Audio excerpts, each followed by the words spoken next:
కి రోడ్లనే కాదు, ఏది చూసినా కూడా చాలా ఘోరం. అభివృద్ధి ఏముంది, ఏమీ లేదు. అందరినీ కూర్చోబెట్టి డబ్బులు ఇస్తున్నాడు. సో ఆపర్చునిటీస్ చూపించాలి కానీ కూర్చోబెట్టి ఇవ్వటం ఏంటి? సో జగన్ గారు నేను ఇచ్చిన సంక్షేమ పథకాలు మీకు అందుతేనే మీ ఇంట్లో లబ్ధి జరిగితేనే నాకు ఓటేయమని చెప్తున్నారు కదా. మరి ఏ మేర ప్రభావం చూపించచ్చు అనుకోవచ్చు సంక్షేమ పథకాలు? అంటే అది అర్హులైన వాళ్ళకి అందాలి.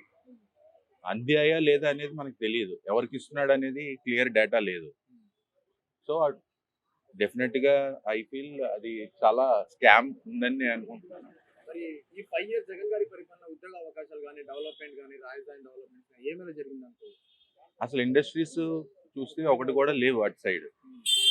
సో ఏముంది, డెవలప్మెంట్ ఏమీ లేదు. ఎలా ఉందో అలాగే ఉంది ఏపీ.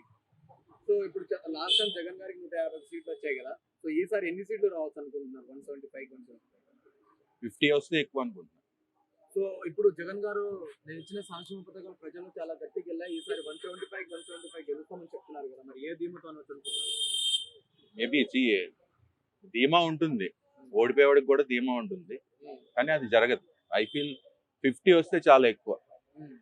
సో ఇప్పుడు జగన్ గారు ఎమ్మెల్యేలు మారుస్తున్నారు కదా. సో దాని మీద మీ అభిప్రాయం ఏంటి? ఏం చేంజ్ ఉండదు, ఏం చేంజ్ ఉండదు. మార్చినంత మాత్రాన పవన్ కళ్యాణ్ గారు నా నాలుగో పిల్లలు జగన్ గారు అన్నారు.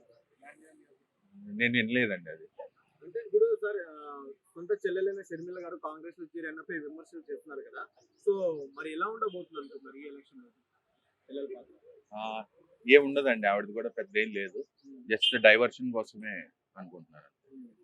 సో నేను కావాలని టార్గెట్ చేస్తున్నారు అందరూ, అంటే అందరూ కలిసి వస్తున్నారు, పొత్తుతో వస్తున్నారు, నేను ఒక వైపు అయిపోయాను, సింహం సింగిల్ గా వస్తున్నా అంటున్నారు కదా మరి జగన్ గారు.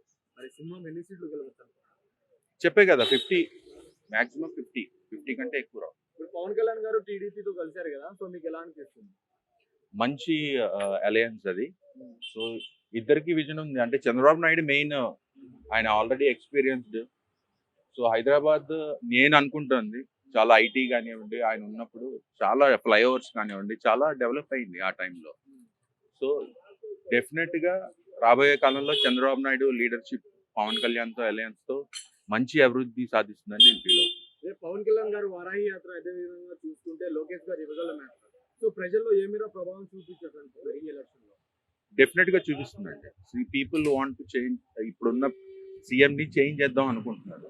సో వాళ్ళకున్న ఆప్షన్ చంద్రబాబు నాయుడు, పవన్ కళ్యాణ్, అంతే. డెఫినెట్ గా